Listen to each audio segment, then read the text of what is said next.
Ya estamos aquí, ya como os he comentado al principio, vamos a hablar de las alergias a los vegetales, a la fruta y la verdura. Es aconsejable llevar una dieta saludable y para ello es primordial consumir este tipo de alimentos, pero en ocasiones personas que tienen alergia. Vamos a hablar con Lourdes Romualdo, es jefa de servicio de alergología de La Quirón, y vamos a comentar con ella un poco de los aspectos de este tema. Bueno, bienvenida, Lourdes. Buenos días. ¿Qué tal? ¿Cómo está? Me he invitado, muy bien. Bueno, como decía, un tema importante, ¿no? Las alergias. Bueno, las alergias al final es algo que nos impiden. Sí, y aparte las alergias a los vegetales pues están aumentando mucho por la promoción que se está haciendo de intentar llevar unos hábitos saludables, comiendo más fruta, comiendo más verdura. Y entonces, bueno, pues ha habido un incremento en el número de personas que se han hecho alérgicas a los vegetales. En concreto, pues podemos decir que un 1 o un 3% de la población general tiene alergia a vegetales y luego en cuanto a la alergia alimentaria en general, esto se incrementa más en los niños, que llega a ser un 8%, porque hay alimentos que no son vegetales, como por ejemplo la leche o como por ejemplo el huevo, que son los alimentos principales a los que tienen alergia a los niños menores de 5 años. Pero cuando ya pasamos este tramo y vamos a mayores de 5 años, a los adolescentes y a los adultos, entonces son los vegetales los principalmente implicados en las reacciones alérgicas a alimentos. Pero ¿y por qué ahora se están dando más casos de alergia? ¿O porque se come ahora más y se dan cuenta más de sufren alergia porque a lo mejor nunca han comido, no sé, melocotón, kiwi? Bueno, y ahora lo hacen y se dan cuenta de que tienen una reacción alérgica. Bueno, primero es importante el conocimiento de los síntomas de alergia a alimentos, que eso pues cada uno a través de Google y tal pues se va informando un poquito de cuáles son los síntomas. Pero también es verdad que ha aumentado mucho el consumo de estos alimentos, de frutas y verduras, y luego también es verdad que la polución hace que los vegetales desarrollen una serie de proteínas que son proteínas de defensa. Ellos intentan defender como nosotros de las agresiones del medio, y estas proteínas de defensa son mucho más alergénicas que otro tipo de proteínas. Y esto hace que ahora sea más frecuente, efectivamente, la alergia a los alimentos. ¿Qué alimentos producen más alergia? Pues en menores de 5 años tendríamos la leche, el huevo y el pescado, y en mayores de 5 años tendríamos principalmente las frutas de la familia de las rosáceas, que estas son el melocotón, la manzana, la pera, la ciruela, la albaricoque, la uva, y alguno por ahí se me quedará, los de la pelusilla, que tienen la piel como el melocotón. El kiwi, no. ¿El que tiene pelillo por fuera también? El melocotón, kiwi... No, kiwi no es manzana, pera, melocotón, ciruela, uva, principalmente eso, fresa también. Entonces... esto es duro, ¿eh? Sí, además se consumen mucho, sobre todo el melocotón y la manzana en nuestra zona. Exactamente. ¿Qué parte de las frutas y vegetales son más? Claro, es lo que te iba a preguntar, ¿qué partes son más alérgicas? Pues porque mira, una persona que sea alérgica puede a lo mejor quitarle la piel, quitarle... Claro, entonces lo que se ha avanzado mucho en la alergia a alimentos es investigar dentro de lo que es el alimento, que el alimento, claro, está constituido por proteínas, está constituido por hidratos de carbono, está constituido por vitaminas, y son las proteínas del alimento los que nos van a causar las reacciones de alergia.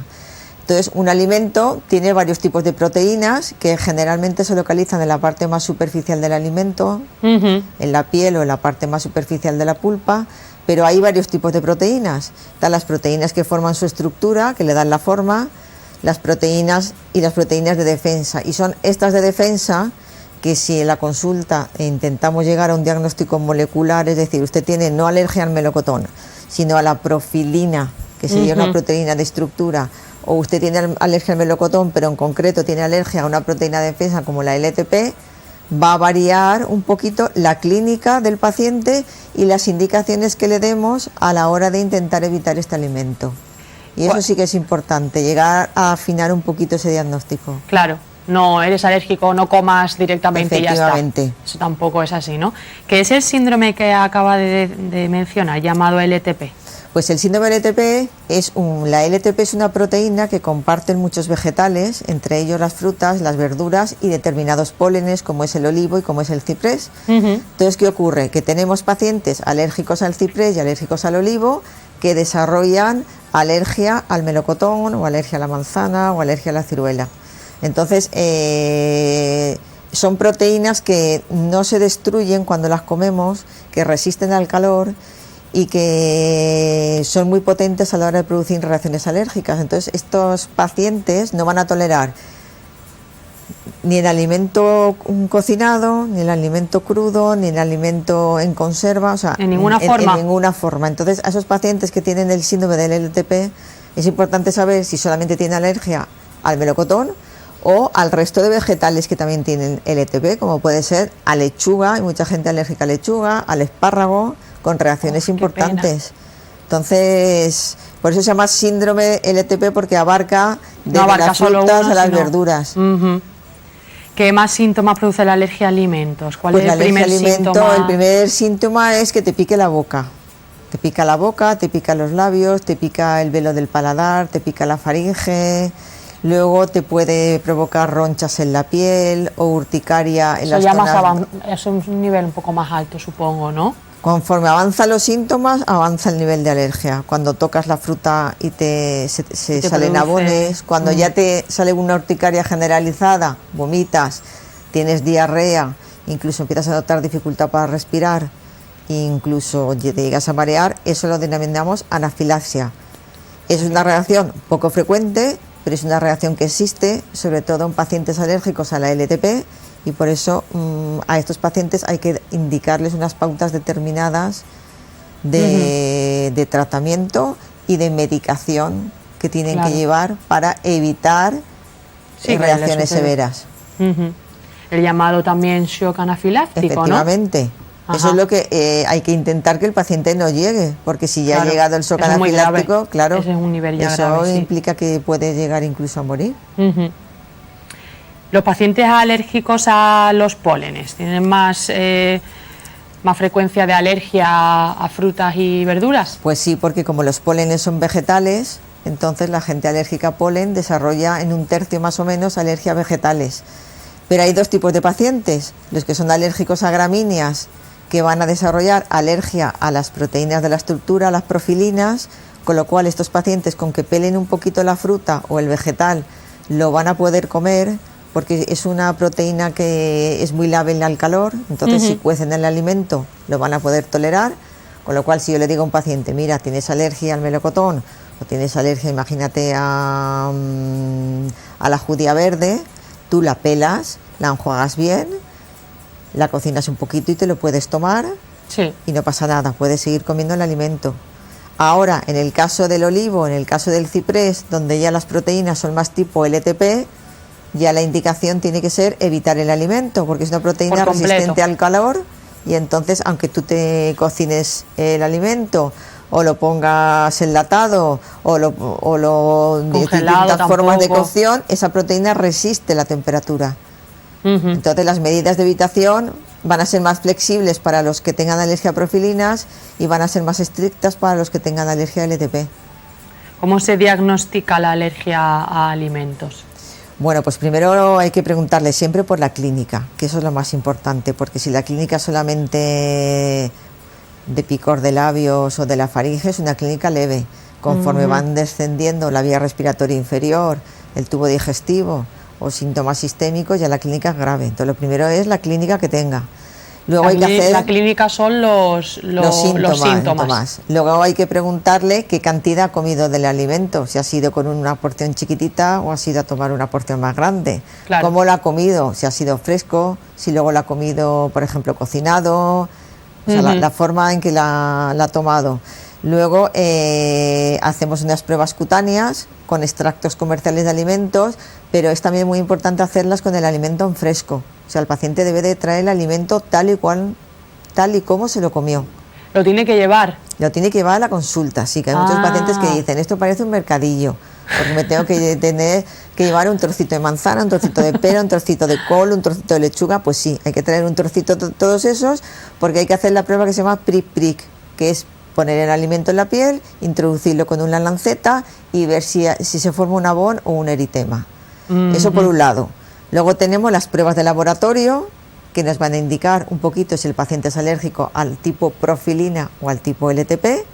Y luego tenemos las pruebas de provocación, porque muchas veces sí que es verdad que nos encontramos con que un paciente tiene pruebas cutáneas a muchos alimentos, pero muchas de ellas son por similitud de proteínas, no son alergias verdaderas. Entonces tenemos que intentar que lleve una dieta lo menos estricta posible. Claro. Entonces hay que intentar hacer tolerancia a alimentos en la consulta y decirle estos sí y estos los tienes que evitar. ¿Cómo podemos, cómo se puede convivir con una alergia alimentaria? Bueno, pues primero yo diría informarse del tipo de alimento al que tienes alergia, informarte si tu alergia es leve o es grave dependiendo del tipo de proteína al que seas alergénico, y si ya es un síndrome en el que interviene la LTP, yo siempre recomiendo que lleven un kit de medicación cuando vayan a comer fuera. Y ese kit es un antihistamínico, que habitualmente es el polaramine, un corticoide vía oral y luego la adrenalina. Tenemos que adiestrar a nuestros pacientes a utilizar la adrenalina autoinyectable que se realiza en la consulta, y ante un cuadro de alergia inmediata, porque la alergia alimentaria es inmediata a la ingesta, o sea, es el periodo de que lo ingiero hasta las 2 horas. Entonces, si en esas 2 horas a mí me empieza a picar todo el cuerpo, me salen ronchas y ya comienzo con dificultad para respirar, yo directamente cojo mi adrenalina y me la pongo. Y ya llamo al teléfono de emergencias para que me vengan a recoger y me hagan un seguimiento en el hospital para ver el tiempo que tengo que estar. En definitiva, todo depende también del diagnóstico que se haga del alimento, porque una persona que a lo mejor tenga unos síntomas muy leves, habría que ver aún así qué le afecta, qué le está afectando para poder seguir comiendo o no ese alimento, claro, ¿no? Claro. Por eso te digo que es muy importante en alergia a alimentos el diagnóstico que llamamos molecular. ¿Qué molécula de proteína tengo alergia? Porque dependiendo de eso, tú vas a poder comer el alimento cocinado o no lo vas a poder comer de ninguna manera. Y Lourdes, ¿qué ve en tu consulta? ¿Qué ven así generalmente las personas? Hay mucha gente alérgica a... Yo tengo, por ejemplo, una conocida que es alérgica a casi toda la fruta y es como... Bueno, pues la familia de las rosáceas es muy habitual. La manzana, el melocotón, la uva, la ciruela. Luego hay gente que viene, por ejemplo, con alergia a frutos secos, que ya lo comentaremos otro día. Luego hay gente que viene con alergia a la lechuga, al espárrago, que también son alimentos que dan bastantes reacciones severas. Y las legumbres, la lenteja, el garbanzo, eso también el marisco, que también es otro alimento que suele dar alergia. Es que puede dar alergia a cualquier alimento, porque cualquier alimento tiene proteína y la proteína es la que nos produce la reacción alérgica. Ajá. Y luego hay que diferenciar un poquito lo que es alergia de lo que no es. O sea, que hay mucha gente que viene y tengo alergia a un alimento, ya conforme tú le vas preguntando te das cuenta que no, que lo que tiene es una intolerancia. O sea, la alergia es inmediata. Me tomo el alimento y en 2 horas tengo los síntomas. Síntomas de picor, síntomas de ronchas, de dificultad para respirar. La intolerancia es más bien digestiva. O sea, yo no metabolizo bien el alimento. Confundimos los síntomas, ¿no? También tendemos a... Entonces, una mala digestión no significa una alergia. Por ejemplo, eso también a lo mejor pasará con los lácteos, ¿no? Nos confundiremos en tema de leche, que nos creemos que a lo mejor lo que tenemos es una indigestión y no una alergia, o viceversa. Eso es, está la intolerancia a la leche porque te falta una enzima que lo que hace es metabolizar la leche, y luego está la alergia a las proteínas de leche de vaca, que es más frecuente en niños. Un adulto es muy raro que tenga una alergia a proteínas de leche de vaca. Muy raro, muy raro. ¿Es menos frecuente? Sí, los adultos somos más bien de frutas, frutos secos, legumbres, pescado, marisco. Claro. Pero leche, huevo es cuando iniciamos la introducción del alimento en nuestra dieta. Exactamente. Bueno, Lourdes, pues muchísimas gracias. No, gracias a vosotros. Ya otro día comentamos los frutos secos, que eso yo creo que también pues sí, es bastante delicado, ¿no? Porque sí, muchos envases, lo de que viene, puede contener trazas de cacahuete, claro, etcétera. Bueno, hay 14 alimentos que son de declaración obligatoria de exponer, ¿no? Si contiene. Efectivamente, pero ahí está un poco el de puede contener.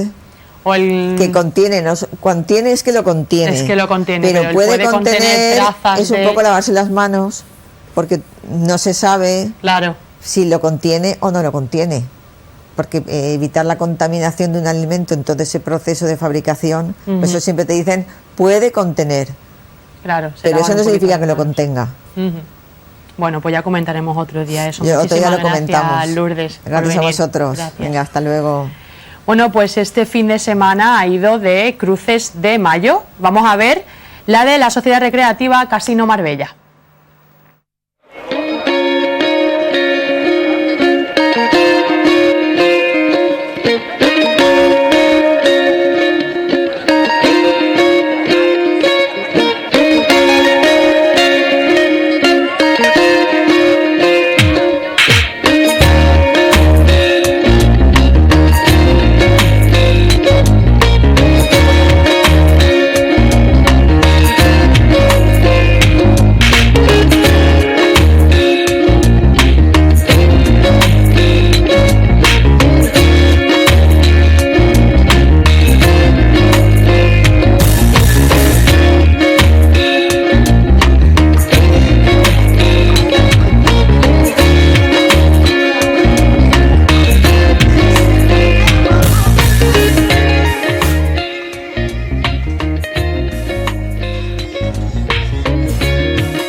Alegría compartir en el casino y con una gente tan estupenda, su presidente, junta directiva, la cantidad de socios, el ambientazo que hay en el casino, en una mañana preciosa donde, como sabéis, no solamente queremos celebrar la Cruz de Mayo, sino también el Día de las Madres. Entonces es un día muy especial. Ellos han sido capaces de hacer una exposición de fotos preciosa de muchas de las madres que están aquí. Han hecho también un guiño con esta Cruz de Mayo maravillosa con el tema de los espigones.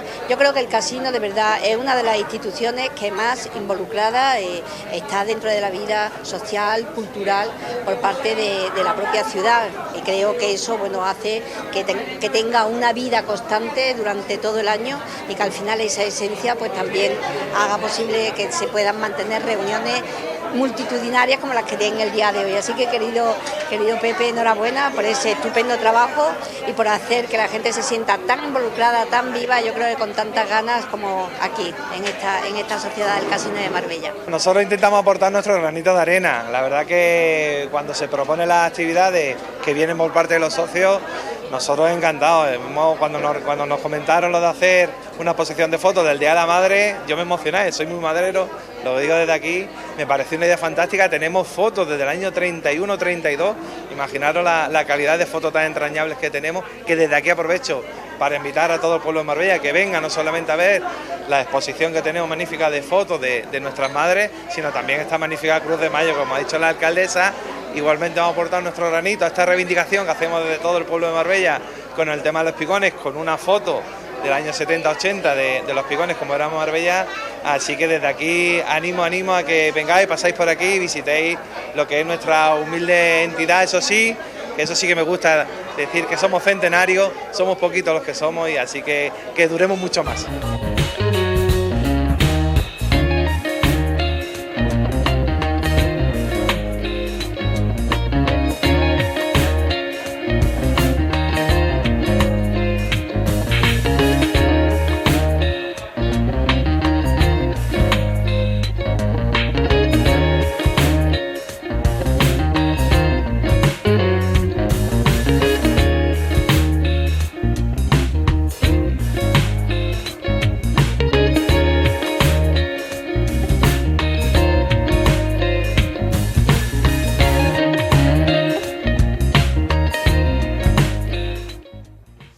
Ahí vemos cómo celebraron el Día de la Madre, muchas celebraciones este fin de semana. Vamos a pasar a publicidad y ahora volvemos.